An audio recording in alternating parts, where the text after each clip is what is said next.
Como eu recebi demanda da imprensa para comentar o dia de ontem no Brasil, eu estou à disposição de vocês para falar sobre o assunto, mas, antes de mais nada, eu gostaria de agradecer o Congresso Nacional, na pessoa do presidente Arthur Lira e do presidente Rodrigo Pacheco, que ontem concluiu a votação final do novo marco fiscal do país. Eu penso que havia uma expectativa muito grande da gente substituir o teto de gastos por algo que fizesse sentido, e eu entendo que, pela expressiva votação que nós tivemos nas duas casas, encontrou-se um denominador comum entre forças que pareciam antagônicas na direção de um entendimento sobre uma regra fiscal que desse à sociedade brasileira como um todo, aos investidores, aos contribuintes, aos cidadãos em geral, a certeza de que nós temos uma economia que caminha para o equilíbrio do ponto de vista fiscal. Obviamente que o arcabouço fiscal ele caminha para o equilíbrio, a nossa tarefa é estabelecer o ritmo desse equilíbrio, né? Portanto, nós temos uma etapa pela frente que é dar sequência ao arcabouço fiscal com a lei orçamentária e as medidas que acompanham a lei orçamentária para fazer valer o objetivo de acelerar o passo em relação a esse equilíbrio que vai permitir que o Brasil, na situação geopolítica que se encontra, possa fazer valer as suas vantagens competitivas em relação aos demais países e possa acelerar a sua taxa de crescimento, que anda muito baixa há mais ou menos 10 anos. A economia brasileira não cresce há 10 anos. E eu penso que a reforma tributária, o arcabouço fiscal e as medidas que corrigem o desequilíbrio fiscal, recuperando a base fiscal que foi dilapidada ao longo dos últimos anos, vai ao encontro desse anseio de restabelecer condições macroeconômicas de crescimento sustentável e crescimento acima da média mundial, que tem que ser o objetivo do Brasil. O objetivo do Brasil tem que ser esse, crescer acima da média mundial com sustentabilidade. Nós somos um país de renda per capita medida por paridade de poder de compra, ainda uma renda muito baixa na comparação com países com igual potencial ao do Brasil. Então, para que isso seja corrigido, nós vamos ter um crescimento sustentável. E essas medidas, tributária, marco fiscal e as medidas de recomposição da base fiscal, elas formam um conjunto que nós esperamos que venha trazer uma taxa de crescimento maior, sustentável do ponto de vista da inflação, sustentável do ponto de vista social, porque isso não pode ser feito em prejuízo da população que mais precisa do Estado, e também agora com o lançamento do Plano de Transformação Ecológica do ponto de vista ambiental. Então, é isso que eu queria dizer, deixar esse agradecimento ao Congresso Nacional, que tem sido parceiro para esse desafio que está colocado. Dizer também que acompanhei o tempo todo, sempre quando eu viajo para um país que tem um fuso muito diferente do nosso, eu acabo dobrando a jornada, porque eu fico em contato permanente lá com a equipe da Fazenda, acompanhando as tratativas lá. E acompanhei também as negociações encabeçadas pela Fazenda, pelo Dario Durigan, que responde pelo Ministério na minha ausência, ao secretário executivo, e também considerei bastante adequada a solução que ele deu para a questão da tabela do imposto de renda. A tabela do imposto de renda corria o risco de cair, né, a correção da tabela do imposto de renda.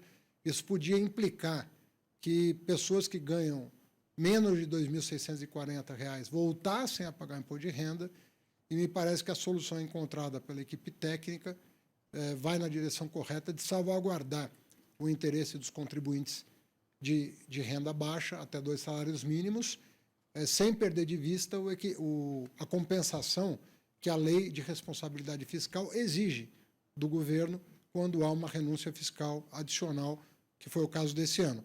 A correção aconteceu em maio, dia 1º de maio, para ser bem exato, e ela tinha que ter uma compensação obrigatória por lei. E, com a queda da medida provisória, substituiu-se uma outra fonte, né? Vai ser substituída uma outra fonte, e essa fonte vai dar respaldo para a decisão que foi tomada pelo presidente da República de garantir a isenção até 2 salários mínimos neste ano, né? E as medidas de recomposição da base fiscal, que é como eu chamo, essas medidas estão sendo tomadas para recuperar a receita na proporção histórica e necessária para salvaguardar o resultado primário. Ela vai ou na forma de projeto de lei ou de medida provisória. Então, o nosso planejamento continua intacto, sem nenhuma mudança.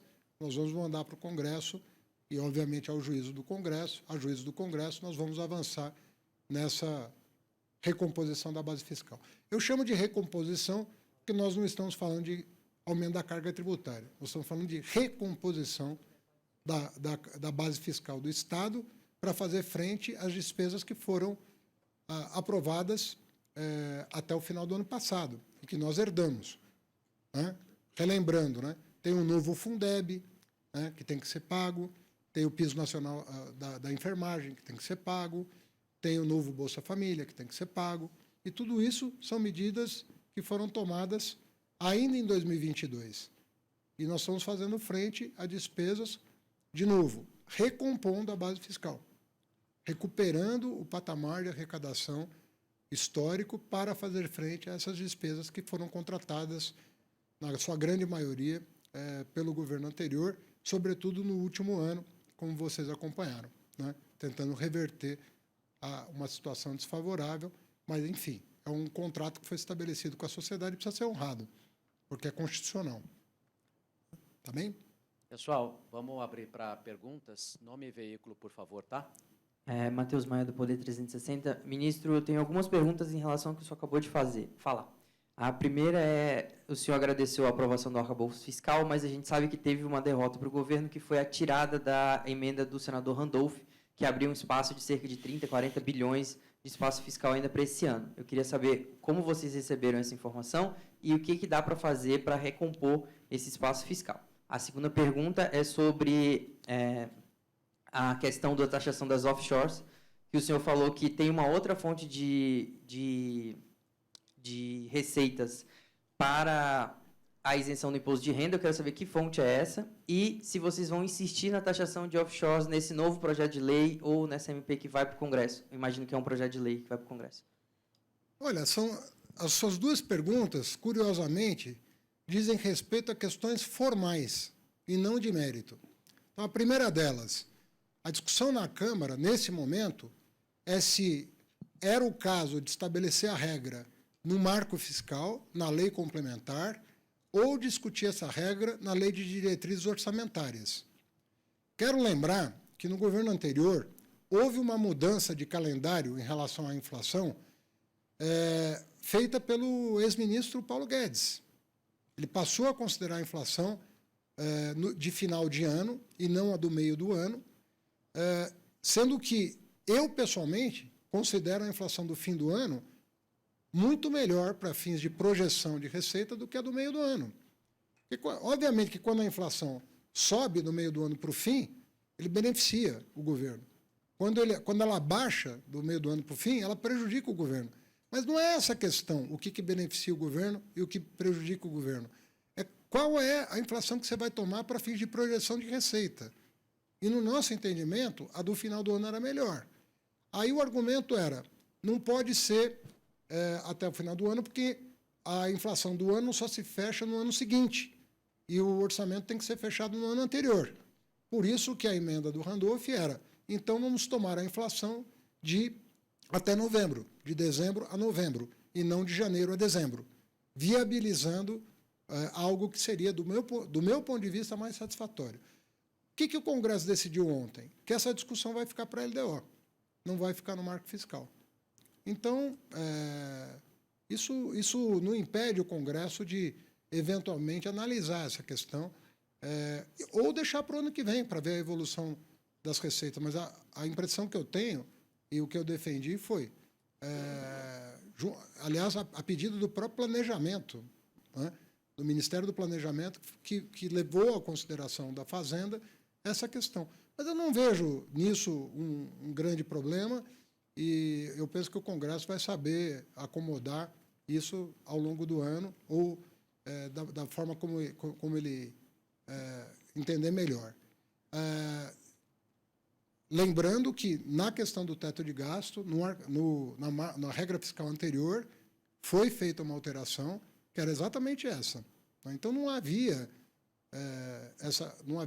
uma questão de fundo para abrir ou fechar espaço fiscal, mas tentar estabelecer uma regra que fosse sustentável.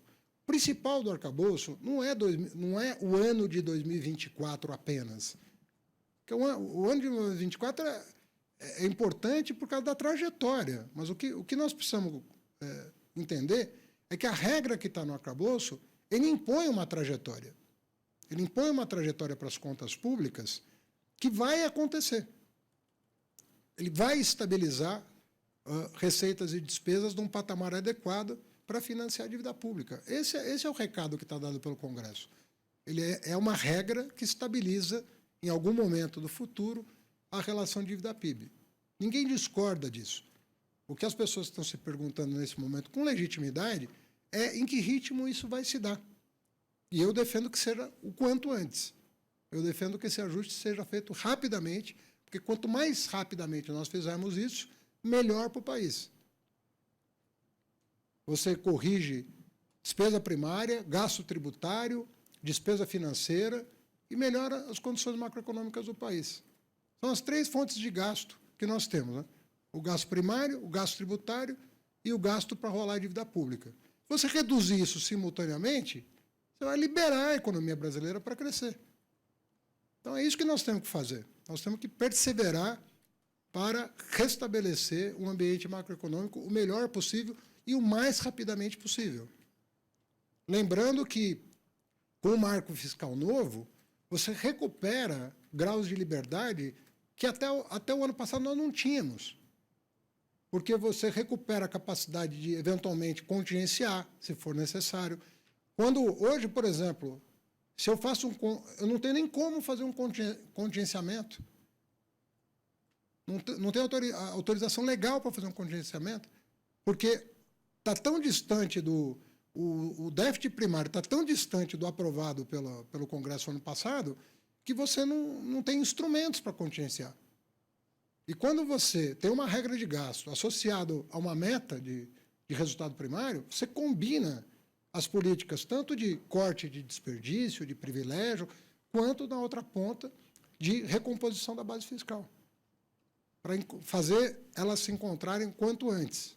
Então, esse é o objetivo do marco fiscal e ele é consistente com o que o Brasil precisa nesse momento. Nós precisamos, agora que a gente tem um horizonte, antecipar os resultados que aconteceriam espontaneamente, antecipar esses resultados. Quanto mais cedo nós atingimos os resultados pretendidos, mais rapidamente nós vamos crescer de forma sustentável. Sobre veja bem, é que como você não pode fazer uma medida provisória no mesmo ano igual a que caiu, você teve que fazer tecnicamente falando, a medida provisória que decai não pode ser refeita. Então, você tem que colocar outra coisa no lugar para justificar a edição de uma medida provisória, que é uma nova medida provisória que não pode ser repetição da velha, e, ao mesmo tempo, reendereçar o tema para debate parlamentar. Lembrando o seguinte, muita gente do Congresso Nacional, com quem eu tenho contato, diz que, no mérito, vai votar na lei, se ela for a plenário, votaria a favor da tributação do que hoje é isento, tentando negociar os termos dessa lei, como tudo que foi feito. Mas, se você lembrar o que aconteceu com o CARF, o que aconteceu com o CARF foi exatamente isso. Nós mandamos a medida provisória do CARF dia 12 de janeiro, ela caiu, nós mandamos, a pedido do presidente Arthur Lira, um projeto de lei com urgência constitucional e a Câmara votou, negociando, mas votou. Ou seja, entendeu que a Fazenda tinha um ponto de vista relevante a ponto de refazer aquilo que parecia impossível no começo do ano. As pessoas diziam, não, isso não vai mudar, isso não é assim. E nós fomos lá levar os dados de quanto o Estado brasileiro estava sendo depauperado por uma regra que precisava ser revista. Trabalhamos isso com respeito à Câmara, com respeito ao Senado, que talvez vote hoje, com toda a humildade, mas fomos levar os dados. Olha, isso aqui não é a Fazenda, é uma questão de Estado, é uma questão que está prejudicando o país. Você triplicou o contencioso administrativo, não pode ter sido uma coisa boa, uma coisa que triplica o contencioso administrativo. Hoje nós temos 1 trilhão e 300 bilhões para julgar. A nossa intenção é terminar o ano com metade do estoque. Nós continuamos com o estoque lá em cima, aguardando uma definição do Congresso. Que eu espero, por tudo que eu tenho ouvido, inclusive do relator, senador Otto Alencar, né, que vai levar a votação. Então, são correções que precisam ser feitas. Essas correções é para cumprir o objetivo que toda a sociedade quer, que os investidores querem, que o cidadão quer. Então, não vejo o problema em, quando o debate se dá sob a forma, olha, é a LDO ou lei complementar, é medida provisória ou lei com pedido de urgência. Não tem problema. A gente negocia a forma com o Congresso. Mas é importante a resposta que nós possamos dar para esses temas. Então, nós estamos tranquilos, penso que o dia ontem foi um dia muito bom. O Congresso tem mesmo o dever de verificar a qualidade do resultado fiscal. Porque não é só o resultado fiscal em si, né? Nós não podemos olhar só o resultado fiscal do ponto de vista quantitativo. Nós temos que ver qualitativamente o que nós estamos fazendo. No passado, você aumentava a carga tributária para todo mundo. Agora, nós não estamos nem falando de aumento de carga tributária, nós estamos falando de recomposição de base fiscal. Mas, mesmo isso, tem que ser feito com justiça social, com justiça tributária. É o que nós estamos procurando fazer. Mais alguma pergunta? Ministro, aqui. Boa tarde. Simone Iglesias, da Bloomberg. Eu queria trazer um pouco a pauta aqui para a África do Sul. Eu queria que o senhor falasse um pouco para a gente no que os BRICS avançaram com relação à moeda local ou à unidade de conversão que vem a se estabelecer aí daqui para frente. E também queria que o senhor falasse um pouco, tem uma preocupação grande com o que está com a desaceleração da China nesse momento. Eu queria, de um modo geral, né? Mas para o Brasil, especificamente nas exportações do agro. Eu queria saber se o senhor compartilha dessa preocupação e de que forma essa desaceleração na China pode afetar o Brasil. Obrigada. Tá. Eu vou responder só a segunda pergunta, porque a primeira eu combinei com a assessoria do presidente, que eu não ia tratar nessa coletiva, porque a viagem está em curso e provavelmente eles vão definir quando e quem fala e sobre o que fala no final da agenda. Então, respondendo a tua segunda pergunta, nós estamos acompanhando o que acontece, sobretudo nos 3 grandes blocos, né? China, Europa e Estados Unidos, que são grandes parceiros comerciais, assim como estamos acompanhando o que está acontecendo na Argentina, em função da importância da Argentina para a economia brasileira, do ponto de vista da exportação de manufaturados.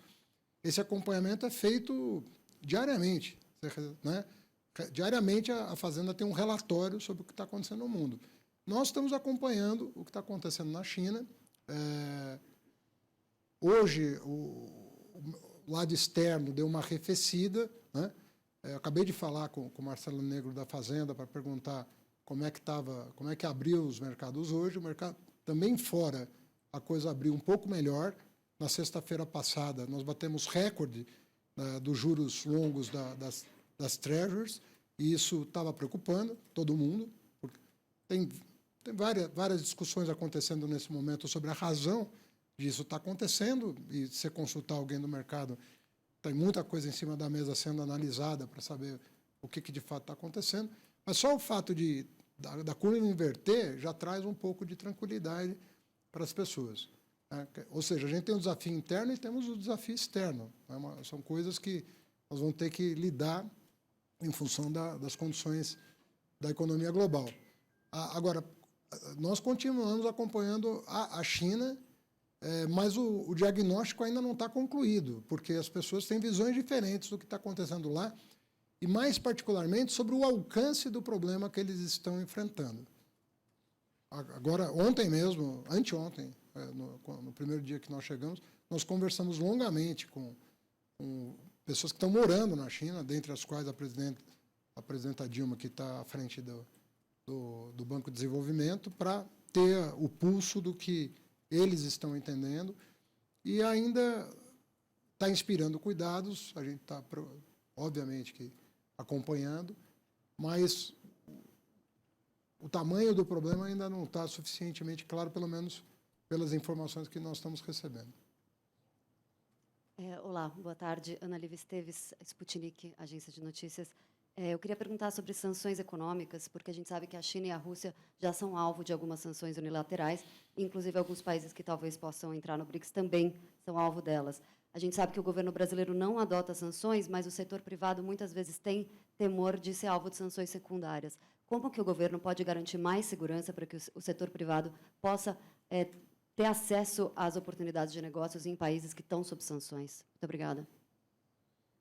Olha, isso é sempre muito delicado, né, de tratar.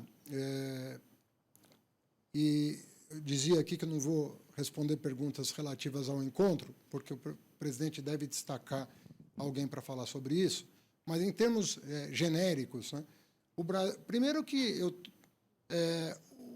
a busca pela paz, a busca por uma solução para o conflito que está estabelecido e que tem a ver com várias das sanções, não apenas ele, mas ele tem muito a ver com as sanções, embora as questões econômicas também, não apenas a questão política da guerra, mas a questão econômica com a China também inspira esse tipo de cuidado. Mas o Brasil sempre concorre, na minha opinião, da maneira diplomaticamente mais adequada. Eu penso que a diplomacia brasileira é valorizada há muitos anos, né, com alguns lapsos aí de terraplanismo, mas, em geral, é uma coisa consolidada, né, o Itamaraty, e há muitas matérias falando que o Itamaraty, mesmo em tempos sombrios, agiu em defesa do interesse brasileiro e da imagem do Brasil no exterior. Tem várias matérias sobre isso. E eu acredito que o Itamaraty faz um grande trabalho no sentido de minimizar os efeitos dos conflitos externos sobre a economia brasileira e sobre o posicionamento político do Brasil no cenário internacional. Então, eu converso muito com o chanceler, com o assessor especial da presidência, o Celso Amorim, ex-chanceler, e eu penso que a condução da diplomacia brasileira ela tem sido impecável em relação a isso, sempre tentando driblar os constrangimentos, porque o Brasil ganha com isso do ponto de vista econômico, mas eu penso que mais do que isso, o Brasil se posiciona bem como mediador, e isso valoriza o papel e a liderança do presidente Lula. Ministro Vinícius Assis, TV Globo, só queria voltar no assunto arcabouço fiscal, só para ver se eu entendi bem, não quero que o senhor seja repetitivo, mas o projeto foi aprovado ontem, já com algumas dúvidas de economistas sobre a capacidade de cumprir a meta de 2024, né, zerar o déficit. Isso realmente será possível no ano que vem? E isso, mais uma pergunta, por favor. O Congresso já mostrou resistência em aprovar propostas do governo que aumentavam a arrecadação, a exemplo da tributação de offshores, né? Então, de que forma que o governo pretende responder a isso? Obrigado. Não, em primeiro lugar, é o seguinte, nós nos comprometemos a mandar uma peça orçamentária com equilíbrio o ano que vem. Tá? Então, a peça orçamentária que vai dia 31 de agosto, ela vai com um orçamento equilibrado. A outra questão são as medidas que estão sendo tomadas para garantir esse equilíbrio. Né? Falava para vocês, e repito, que a lei do CARF ela é essencial, porque nós estamos acumulando um litígio administrativo insustentável para o país. Daqui a pouco nós vamos ter mais litígio administrativo do que litígio judicial. É uma coisa que saiu do controle. Né? Ficou vantajoso não pagar imposto para algumas pessoas. A briga está valendo a pena. Isso não pode acontecer. A Receita tem que se corrigir, e ela está fazendo isso.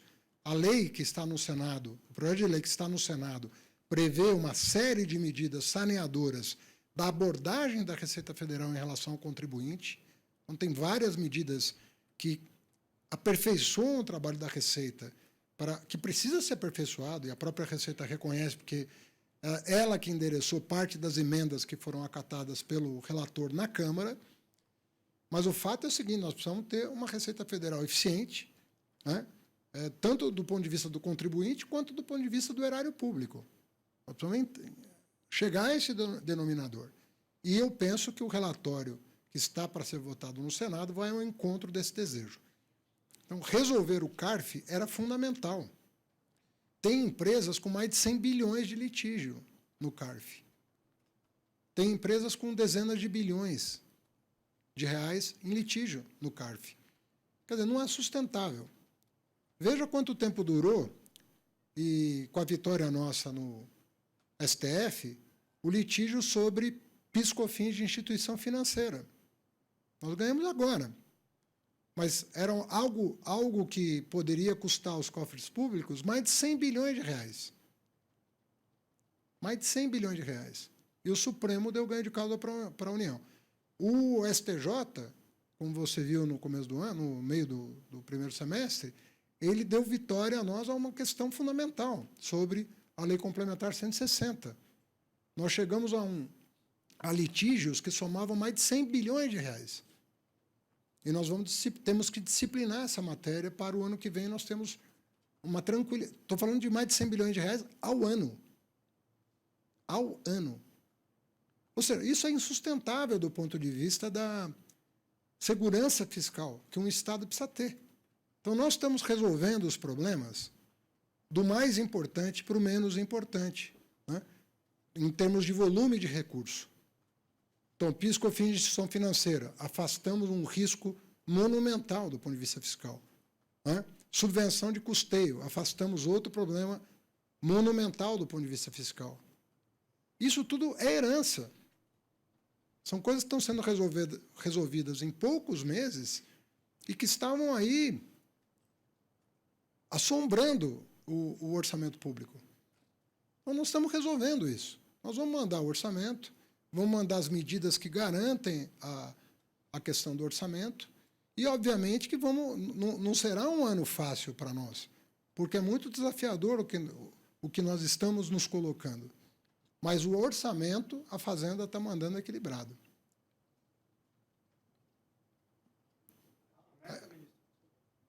O orçamento está indo equilibrado para o Congresso Nacional. E dia 31, nós vamos apresentar esse orçamento, com as medidas necessárias para atingir o equilíbrio. Agora, o Congresso tem autonomia. Nós vamos mandar as leis que nós entendemos justas. Não estamos pensando em nada injusto. Nós estamos pensando em coisas que são justas, que são, inclusive, valorizando a experiência internacional. Nós não estamos abdicando de olhar para a OCDE, para os nossos vizinhos mais desenvolvidos, do ponto de vista da organização das finanças públicas. Tanto é que, compare o marco fiscal brasileiro com qualquer outro. Tem algum que seja mais avançado que o nosso? Compare a questão do Tribunal Administrativo com qualquer outro do mundo. Tem algum mais avançado do que o nosso? Então, nós estamos sempre olhando para as boas práticas internacionais. Agora, nós estamos... você herdar o que nós herdamos, né? 300 bilhões de reais de farra fiscal no ano passado. Né? Calote imprecatório, tudo que vocês acompanharam. Despesas sendo feitas no meio do ano, com novos programas sociais, no meio do ano eleitoral, uma coisa proibida por lei. A farra do eleitoral tem um custo. Nós precisamos... Não é, pega o histórico recente, de, sei lá, 2013 para cá, das contas públicas. 2015, 2017, 2018, 2019.